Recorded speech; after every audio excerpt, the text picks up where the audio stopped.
Olá! Por um mundo onde as pessoas se esforcem mais para compreender o sentido do serviço público que se acessa pelo voto popular e escolham pessoas qualificadas para isso, está começando mais um programa parlatório aqui na TV Pai Eterno. Quando entrarmos na sessão eleitoral no próximo dia 2 de outubro e recebermos a autorização para nos aproximar da urna, teremos uma série de votos a realizar. O primeiro deles, com 4 dígitos, será o voto para deputado federal. Você sabe o que um deputado federal faz? Quais são as principais atribuições desse servidor público? O programa de hoje vai levantar esse tipo de questionamento e outros para ajudar a você a votar com liberdade e consciência. A Câmara Federal tem um papel extraordinário na vida de uma democracia como a nossa e será de fundamental importância discernir para escolhermos pessoas realmente capazes de representar o povo no Congresso Nacional. A figura do deputado federal está muito marcada por escândalos que mostram senhores e senhoras fisiologistas e defensores de interesses pessoais em detrimento do bem comum do povo brasileiro. A informação e a discussão podem nos ajudar a resgatar a imagem desses senhores e dessas senhoras. Para conversar conosco sobre a importância do voto para deputado federal, nós convidamos o jornalista Nuno Coelho. Ele é assessor parlamentar em Brasília e é secretário adjunto da Comissão de Justiça e Paz da Conferência Nacional dos Bispos do Brasil.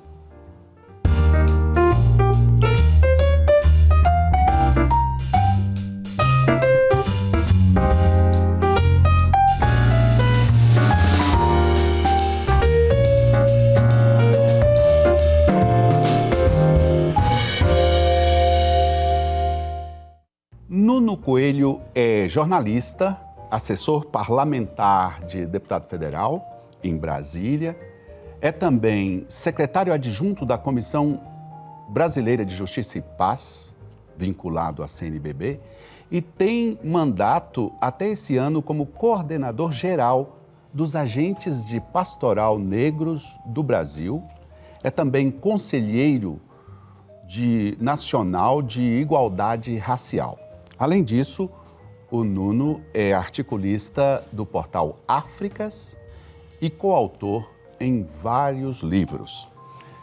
Nuno, é uma alegria imensa receber você aqui no programa Parlatório. Nós estamos fazendo uma série de conversas para nos ajudar a também ajudar as comunidades a acharem um caminho claro para o exercício do voto livre e consciente nas próximas eleições. Eu começo com uma respeitosa provocação. O brasileiro pode confiar nos membros da Câmara dos Deputados? Seja bem-vindo. Boa tarde, Padre Rafael. Boa tarde a todos que nos assistem nesse momento. De fato, uma pergunta desafiadora. O parlamento brasileiro já teve tantas invocações de nomes e adjetivos que, por vezes, as pessoas ou desacreditam do parlamento ou elas entendem o exercício parlamentar como algo já perdido no tempo, né? Mas o parlamento é um ambiente importante para a representação popular e o exercício da boa política. Então, o parlamento é hoje aquilo que de mais democrático nós podemos ter no exercício da cidadania plena para as pessoas, né? Então, eu acredito piamente na política como não só como uma ciência, né, mas como, sobretudo, o exercício do bem viver, o exercício da humanidade, como nos diz o Papa Francisco na Fratelli Tutti, né? o exercício da boa política se faz no parlamento. Então, eu acredito muito na força do exercício parlamentar e da política de modo geral. Nuno, o nosso primeiro voto no dia 2 de outubro será para deputado federal. Você acha que o eleitor é bem informado sobre o verdadeiro papel do deputado federal no Brasil? Padre Rafael, a vida política no Brasil tem se distanciado muito do povo e, por conseguinte, o povo não acompanha a vida pública da forma que deveria, não é? Essa participação social na vida política é algo muito distante aqui no Brasil. Então, as pessoas votam quase que por obrigação e não por um exercício de cidadania. Isso vai... olha, a última eleição que tivemos foi há 2 anos atrás. Se perguntarmos hoje quem foi o vereador escolhido nas urnas pelos cidadãos, eles já não se lembram mais, né? Tenho certeza absoluta que nós estamos a 45 dias do próximo pleito eleitoral no Brasil. As pessoas não se lembram quem foi o último senador da República que elas elegeram, né? Sabem quem é o governador e o prefeito porque é um cargo de relevância, então e tem muita visibilidade, não é? Tem maior visibilidade, o prefeito, o governador, o presidente da República. Mas os parlamentares, pessoas sabem que vão eleger esse ano deputado federal e estadual, mas não sabem que tem que eleger 1/3 do Senado da República, a casa maior do parlamento, né? A representação maior do Estado no parlamento é o Senado da República. E as pessoas não têm. Então, há uma culpa, evidentemente, por parte do próprio parlamento, que distancia-se do povo, né? E há também uma deficiência de formação política no Brasil. As pessoas não se envolvem na política não porque elas não querem, mas porque não foram educadas para tal exercício, né? São chamadas de 2 em 2 anos a votar. Pronto, acabou nosso compromisso político com o país, depositando na urna o voto e seja o que Deus quiser durante 4 anos. Mas volto a reafirmar, isso não é uma culpa do cidadão, isso é uma culpa da educação que se emprega neste país, né? Do não exercício da cidadania política, do envolvimento na política, do perceber o quão importante é a vida pública na vida direta, né, do cidadão. Nuno, eu não sei se você concorda, mas eu particularmente tenho comigo a convicção de que a ausência dessa educação para a política, uma educação política, faz com que a gente preste atenção nos políticos somente em campanha eleitoral, que quando vem campanha eleitoral, aí a gente vê todo mundo bonzinho, todo mundo faz tudo pelo bem do povo, e aí é a pior hora, porque você não tem... É mais difícil perceber essa... O que você acha disso? Quer dizer, essa educação que você lembrou, tão importante, e a ausência dela faz com que a gente não saiba direito, não, eu vou votar em deputado federal, mas saber direitinho o que ele representa. O que você acha disso de só no tempo como agora, né, nós estamos numa campanha eleitoral, a gente só nesse tempo é que vem de uma forma distorcida a informação sobre o serviço dessas pessoas? O parlamentar deveria ser aquele que representa uma parcela da população, ou seja, a Câmara Federal, por exemplo, em Brasília, ela é a casa do povo. Ela é a representação dos vários segmentos sociais do povo naquele lugar, para empreender políticas públicas, garantia de direitos e acesso dessas pessoas aos direitos adquiridos, por meio do voto que lhe deram no pleito eleitoral, não é? Então, hoje, Por conseguinte, nós temos uma dificuldade de ver o povo representado naquela casa, e o período é agora, de avaliação, o período de perceber quem são os nomes colocados, de que lugar que aquela pessoa fala, né, a quem aquela liderança política representa. Para o senhor ter uma ideia, Padre Rafael, na Câmara Federal hoje nós temos 514 deputados. Desses 514, apenas 3 são trabalhadores camponeses. 3 deputados vieram do campo. Apenas uma liderança indígena é parlamentar entre os 514, ou seja, uma única indígena representa todo o povo indígena do Brasil. Nós temos 128 fazendeiros. Nós temos apenas 21 negros e negras dentro de um cenário de 514. Como nós, afrodescendentes, somos a maioria da população brasileira, num cenário de 514, nós devíamos ter pelo menos 200 afrodescendentes. E só temos 21. Certo, Nuno. Toda essa exposição que você fez nos lembra muito bem, e eu acho que nós podíamos voltar e repetir isso, que é a Câmara representa. Então, na hora de escolher uma pessoa para a gente votar no próximo dia 2, pensar, essa pessoa vai me representar, vai representar aquelas causas que eu defendo?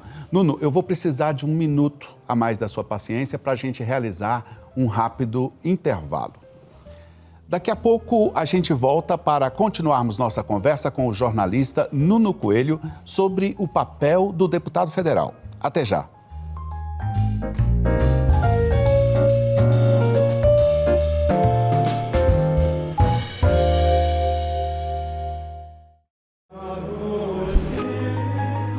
E tudo que pedirem com fé na oração, vós o recebereis.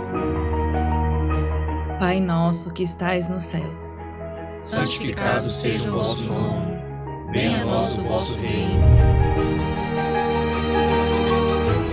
Ave Maria, cheia de graça, o Senhor é convosco.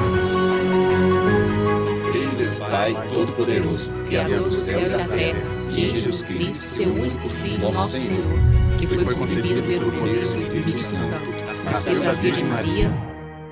Creia no poder da oração. Creia no poder do Divino Pai Eterno.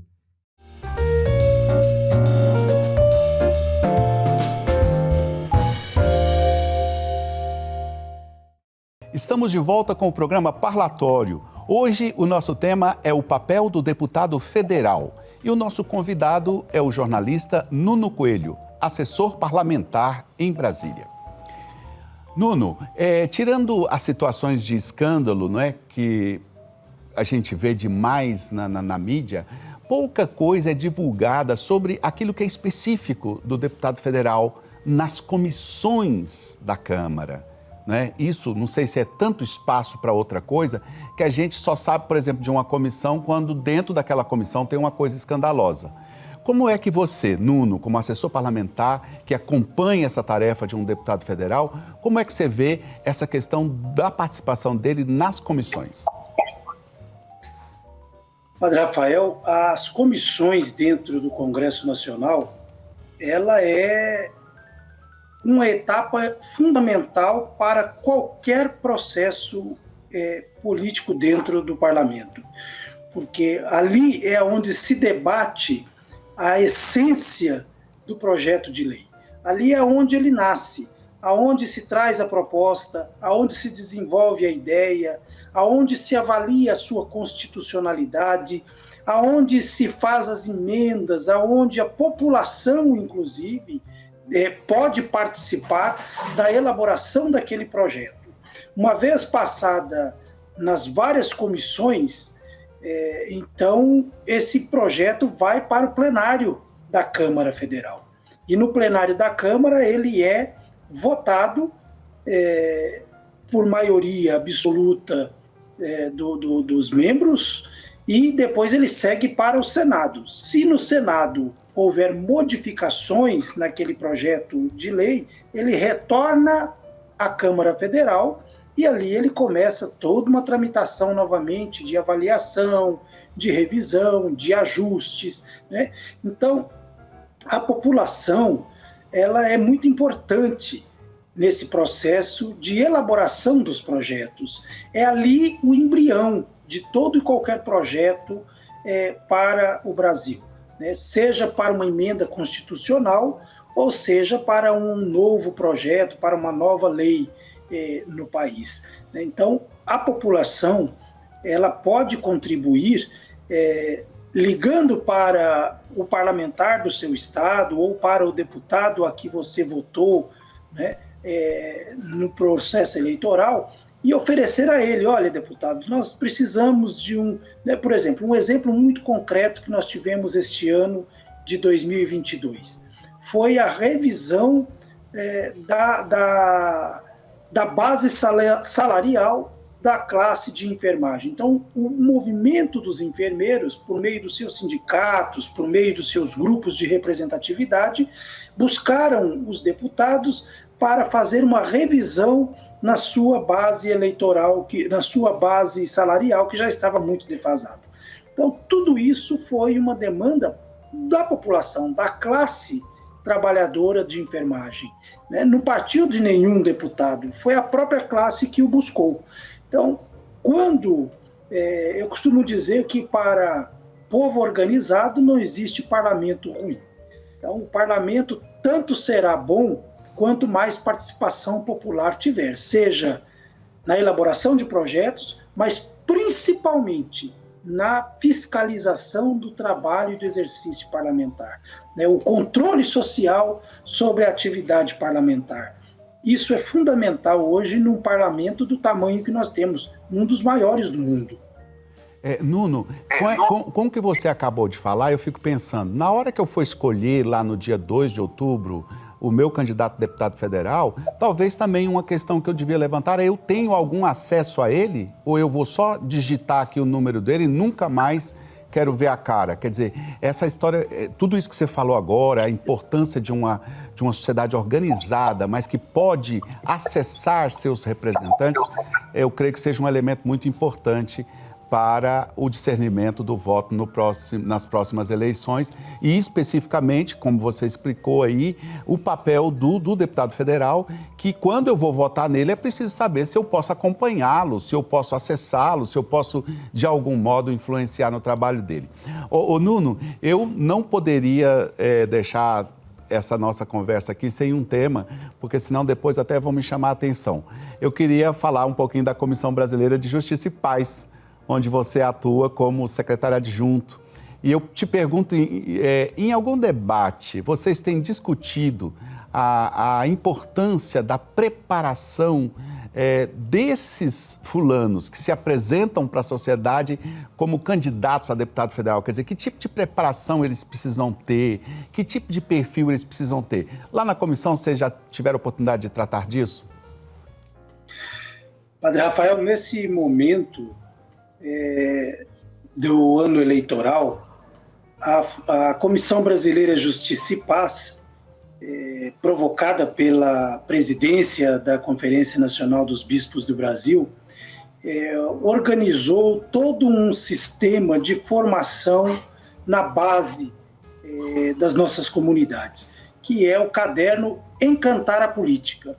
Então, o Encantar a Política foi todo ele baseado na encíclica Fratelli Tutti, lá no capítulo 5 da encíclica Fratelli Tutti, onde o Papa Francisco nos chama a atenção para a boa política, né, e a amizade fraterna, a boa política como sinônimo de amizade e de comunhão com toda a população. E este encantar a política surge como elemento básico de, primeiro, dizer para as nossas comunidades a importância democrática da política, da eleição, né? Depois, o exercício da cidadania em contribuir com a boa política, né? E claro e evidente que como é que a gente pode escolher lideranças, personalidades da sociedade que vão nos representar nesse ambiente parlamentar ou no próprio exercício executivo. Então, o encantar a política, o próprio tema, né, a própria disposição dessa campanha, primeiro fazer com que as pessoas voltem a se encantar com a política, né? Por conta de tudo isso que o senhor citou agora, né, crises no passado, momentos de desconfiança, momentos de desalento com a política brasileira foram afastando as pessoas cada vez mais. Então, esse encantar a política novamente é um chamado do Papa Francisco para, na Fratelli Tutti, na encíclica Fratelli Tutti, esse reencantamento pela vida política, esse olhar para a vida política não apenas como um meio de vida, como um meio profissional, porque a política não é um meio profissional. A política tem que ser vista como um exercício de cidadania, como uma prestação de serviços à população, né? Então, quem fica rico na política, bom cidadão não é, né? Porque a política não é um lugar de se fazer meio de vida, né? É evidente que a pessoa, dedicando-se 4 anos integrais ao exercício da política, ela precisa ter o seu salário para pagar o seu sustento, né? Mas não é meio para se construir mansões, para se fazer um pé de meia para a sua aposentadoria no futuro. A política não é para isso, isso jamais foi o exercício digno e cidadão da boa política. A boa política, fica claro que ela deve ser uma transformação social. O exercício da boa política é para a transformação social, para a transformação da vida do povo, né? Então, quem olha para a política, quem olha para os políticos, para as lideranças políticas e percebe ali a transformação de vidas por meio do exercício que essa pessoa está fazendo, isso é o devido papel da liderança política. Certo, Nuno, a gente podia conversar sobre esse e sobre tantos outros temas importantes com você, mas o nosso tempo está terminando e a gente sempre encerra nossas conversas aqui trazendo uma citação e pedindo um comentário breve do nosso convidado. Para você, nós trouxemos uma palavra, não podia ser diferente, do Papa Francisco, não é? Ele pronunciou essa palavra naquele encontro com os movimentos sociais na Bolívia em 2015. E eu queria que você aplicasse essa palavra na função do deputado federal, porque foi o tema do nosso programa de hoje, de modo que nos ajudasse a amadurecer nossas escolhas. O Papa Francisco disse o seguinte, abre aspas, a justa distribuição dos frutos da terra e do trabalho não é mera filantropia. É um dever moral. Para os cristãos, o encargo é ainda mais forte. É um mandamento. Trata-se de devolver aos pobres e às pessoas o que lhes pertence. Fecha aspas.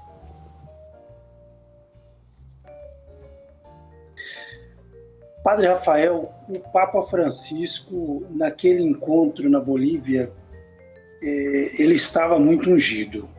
O Espírito Santo o iluminou profundamente para nos despertar. E aqui no Brasil, agradeço o senhor trazer essa mensagem do Papa, porque aqui no Brasil, este encontro da Bolívia e essa temática nos provocou a Sexta Semana Social Brasileira. E o tema da Sexta Semana Social, Mutirão pela Vida, por terra, teto e trabalho, nos faz perceber o quanto a vida cristã e o exercício político democrático estão alinhados hoje a tudo que o Papa Francisco pensa e nos inspira enquanto vida cristã, né? Então, esse tema que o senhor nos traz nesse momento nos faz refletir o quanto o parlamento e a vida política das nossas lideranças devem ser inspirados por esse pensamento do Papa Francisco. Caríssimo Nuno Coelho, muitíssimo obrigado por esse exercício político saudável que fizemos aqui. Muito obrigado pela sua presença aqui conosco. Obrigado, Padre Rafael, e desejo muita sorte e muita paz a todos aqueles e aquelas que nos acompanharam neste momento. Agradeço também a você que acompanhou o programa de hoje. Continue conosco. Muito obrigado, um abraço e até a próxima.